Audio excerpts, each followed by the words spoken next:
Jeff Bezos, security consultant, over the weekend accusing Saudi Arabia of hacking Bezos' cell phone and private data in retaliation for his ownership of the Washington Post. Now, Gavin de Becker, he's Bezos' security chief for 22 years, wrote in the Daily Beast Saturday that our investigations and several experts concluded with high confidence that the Saudis had access to Bezos' phone and gained private information.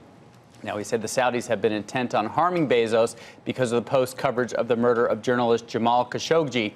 Now, it was the Saudis, he said, who provided the original tip to the National Enquirer that Bezos was having an affair with Lauren Sanchez. Now, de Becker's claims lacked any concrete evidence, saying only that the Saudis had technology to collect smartphone data in the air without leaving a trace. And it's been widely reported that Sanchez's brother Michael was actually the one who sold Bezos' pictures and texts to the Enquirer. Now, AMI, the parent company of the Enquirer, for the first time outing Michael as the source and the only source, saying in a statement that de Becker's claims are, quote, false and unsubstantiated, and that it was Michael Sanchez who tipped the National Enquirer off to the affair on September 10th, 2018, and provided all the materials for our investigation. You know, this comes kind of as a counter to the Wall Street Journal story on the front page about this recently, where they said just that Michael Sanchez was the only source on this issue.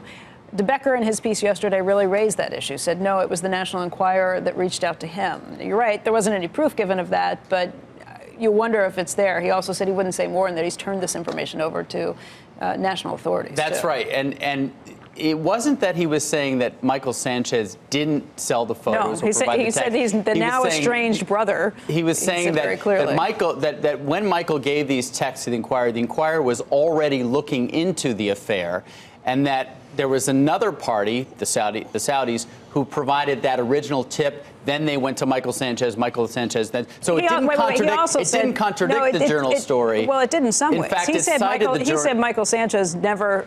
De Becker yesterday said Michael Sanchez never had access to the pictures, the racy pictures that we're talking about. That he provided other text, but not the pictures. Right. And yesterday, Gavin de Becker said those pictures came from the Saudis beforehand. Right. And the Journal itself reported that the Enquirer was already looking into this. They had already sort of somehow figured out that there was this affair going on by the time Michael Sanchez came into the picture. So the question is, AMI now saying the only tip was from Michael Sanchez, and he provided the original one. Others now saying it was someone else. My only sort of behind-the-scenes question about all of this is actually about de Becker and how public he's been. Yeah. And clearly Jeff Bezos has been very public because he was the one who wrote about it first on Medium. But how much conversation do you think there is regularly about this on a day-to-day basis, and how much do you think Bezos has said, I don't, because remember, Bezos said, I don't want to think about this. Yeah. I'm just handing this over to this guy, and he's going to be in charge of it. But given all the public statements that are being made, how much of this do you think has to be, how many hours in the day do you think this is consuming for everybody involved? Well, the stock is up in Amazon since the announcement of their divorce, so it hasn't affected the share price. And for all intents and purposes, Amazon is continuing unchanged. But it is interesting, is Gavin de Becker being used as the sort of PR vehicle for Bezos in all this? Or is he protecting his own reputation in the fact that he was not protecting Bezos? Somehow, you're paying this guy a lot of money to protect your privacy, to protect you, and somehow all this stuff came out. So is Gavin de Becker kind of basically backtracking and saying it was these other sophisticated Saudis with all this elaborate technology that got through my own system? Because he worked for him before this, let's be clear. Yeah, he's been there for 22 years. He's been working for Bezos. So some of this may be trying to burnish his own reputation for having failed to protect Bezos. Interesting.